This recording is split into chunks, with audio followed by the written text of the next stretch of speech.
Hello everyone, मैं सुनील आप सभी का अपने चैनल एसएसटी विद सुनील में स्वागत करता हूं। जैसा कि आज का अपना टॉपिक है गांधीवादी आंदोलन।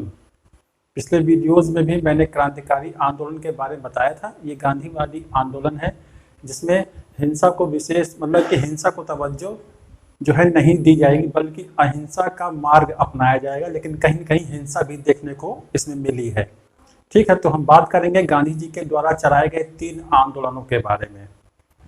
वे आंदोलन कौन कौन से हैं, उस कि राष्ट्रव्यापी आंदोलन की बात हो रही है। और इससे पहले भी क्षेत्रीय आंदोलन गांधी जी चला चुके थे, जैसे चंपारण है, अहमदाबाद है और खेड़ा में सन 1917 और 18 के दौरान वो 3 क्षेत्रीय आंदोलन गांधी ने चलाए थे।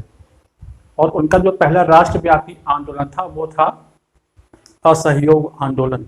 ठीक है, उसके शुरू होने के क्या कि जो है रीज़न क्या थे, क्या कारण था उसका, कैसे शुरू हुआ, है ना। कुछ चुनिंदा फैक्ट मैं आप लोगों को बताऊंगा और कुछ बहुत बीच बीच में बताया करूंगा, तो आप लोग उसको नोट डाउन जरूर कर लिया करें। तो आते हैं अपने टॉपिक पर। टॉपिक है अपना पहला हो गया असहयोग आंदोलन। ये गांधी जी के द्वारा चलाया गया पहला राष्ट्रव्यापी आंदोलन था। बात करें इसका रीज़न क्या था, तो रीजन जैसा कि आप लोग देख रहे हो, रीजन पहला है रॉलेट एक्ट सन 1919 में पारित हुआ था 17 मार्च। ठीक है, 17 मार्च 1919 में ये पारित हुआ था विधेयक। और सबसे बड़ी बात है, रॉलेट एक्ट का उद्देश्य था कि विश्व युद्ध के दौरान जो वादा किया गया था कि जैसे ही प्रथम विश्व युद्ध खत्म होगा, फिर जो अंग्रेज हैं वो भारत को आज़ाद कर देंगे। लेकिन उन्होंने इससे पहले ही रॉलेट एक्ट पेश कर दिया था, जिसके तहत शंका के आधार पर भी किसी को भी जो है जेल में बंद किया जा सकता था। इसलिए इस कानून को बिना अपील, बिना दलील और बिना वकील का कानून भी कहा गया। ठीक है, और जो है कि काला कानून भी कहा गया। ठीक है, तो एक तो कारण ये बनता है इसका। दूसरा कारण क्या बनता है, जलियांवाला बाग हत्याकांड सन 1919 में हुआ था 13 अप्रैल। ये बहुत पूछा जाता है।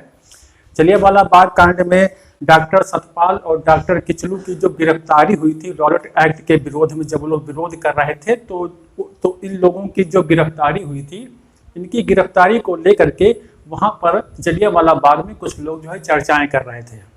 और उसी दौरान जो है रेजिनाल्ड डायर ने एक मुख्य मार्ग पर जहां से निकलने का रास्ता था वहां पर खड़े होकर के गोली चलवाई थी। लगभग 10 मिनट तक जो है गोलियां चली, जिसमें बहुत सारे लोग मारे गए। तो ये जलियांवाला बाग हत्याकांड हो गया। उसके बाद आता है खिलाफत आंदोलन। कि प्रथम विश्व युद्ध के दौरान जो तुर्की देश था वो जर्मनी की ओर से लड़ रहा था। तो जब जर्मनी की पराजय माने तुर्की की पराजय। ठीक है, तो उसके बाद वहाँ का जो खलीफा था उसको देश से बाहर निकाल दिया गया था, है ना। यानी कि एक प्रकार से वहाँ के जो मुसलमानों का सबसे बड़ा गुरु होता है खलीफा, उसका अपमान हुआ था। तो उसी के बदले को लेकर के भारत के भी मुसलमानों में अंग्रेजों के खिलाफ रोष व्याप्त था। तो गांधी ने इन सब का जो है सहयोग लिया और असहयोग आंदोलन शुरू किया। ठीक है, तो 3 रीजन बनते हैं। प्रस्ताव इसका जो पारित हुआ था वो कलकत्ता के विशेष अधिवेशन में पारित हुआ था सितंबर 1920 में। ठीक है, इसके अध्यक्ष कौन थे, लाला लाजपत राय। और जो फाइनली नागपुर का अधिवेशन था और उसी में ही ये डिक्लेयर हो गया था कि असहयोग आंदोलन करना है। दिसंबर 1920 में ये अधिवेशन हुआ था और शुरुआत इस आंदोलन की 1 अगस्त 1920 में हुई थी। ठीक है, और इसी असहयोग आंदोलन के दौरान ही महात्मा गांधी ने कहा था कि 1 वर्ष के अंदर आज़ादी, लेकिन वो सपना साकार उस दौरान नहीं हो पाया। तो ये स्टेटमेंट जो मैंने बताया इसको जरूर लिख लिया करें।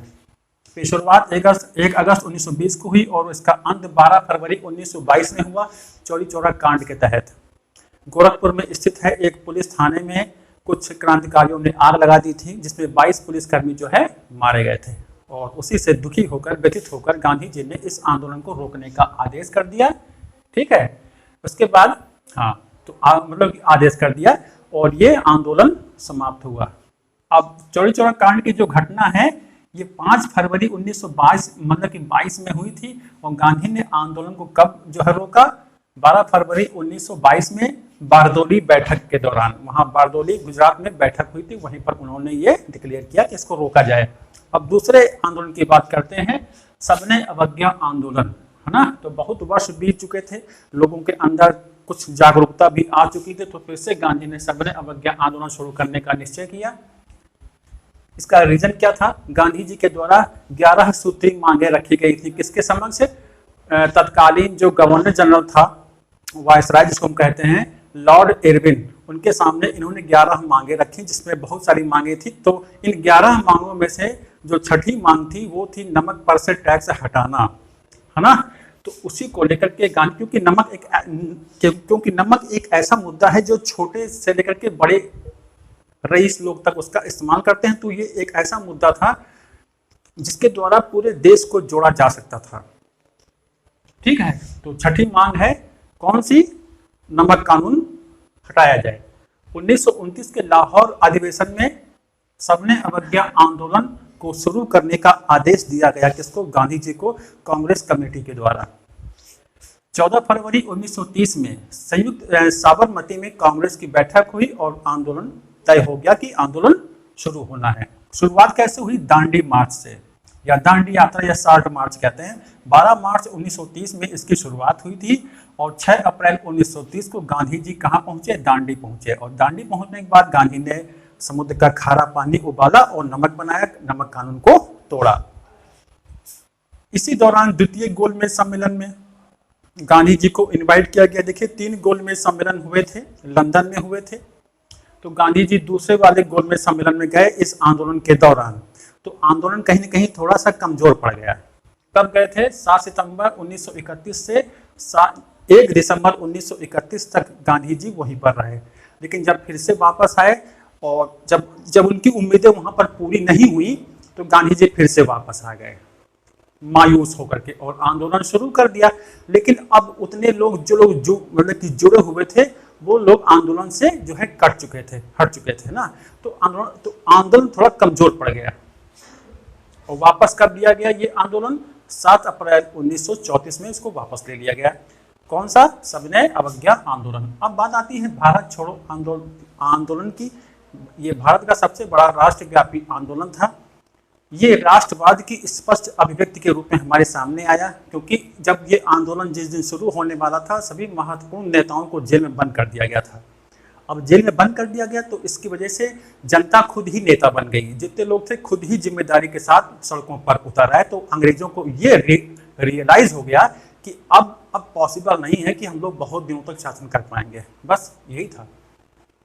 14 जुलाई 1942 में वर्धा कांग्रेस कमेटी ने गांधी को अधिकृत किया भारत छोड़ो आंदोलन करने के लिए, शुरू करने के लिए। और 8 अगस्त 1942 में क्या हुआ? ग्वालियर टैंक मैदान से गांधी ने करो या मरे, मतलब कि करो या मरो, डू और डाई का नारा देते हुए वर्धा प्रस्ताव को मंजूर कर दिया, यानी कि भारत छोड़ो आंदोलन की शुरुआत हुई। इसी आंदोलन से अंग्रेजों को ये रियलाइज हो गया कि अब हम बहुत दिनों तक यहाँ पर शासन नहीं कर सकते हैं, क्योंकि अब लोगों के अंदर खुद ही एक समझ, एक थिंकिंग जो है डेवलप हो गई है कि जब तक हम लोग एक नहीं होंगे, ये अंग्रेज हमारे देश में बने रहेंगे। ये अंग्रेजों के अंदर समझ आ गई और इसी के परिणाम स्वरूप धीरे धीरे आंदोलन जो है रफ्तार पकड़ता गया और विश्व युद्ध का दौर भी चल रहा था। तो ब्रिटेन की हालत बहुत खराब थी और उसी को मौका देखते हुए 1947 में भारत की आज़ादी संभव हुई। तो ये था आज का बहुत ही महत्वपूर्ण फैक्ट्स, जिसके पूछे जाने की संभावनाएं बहुत ज़्यादा है।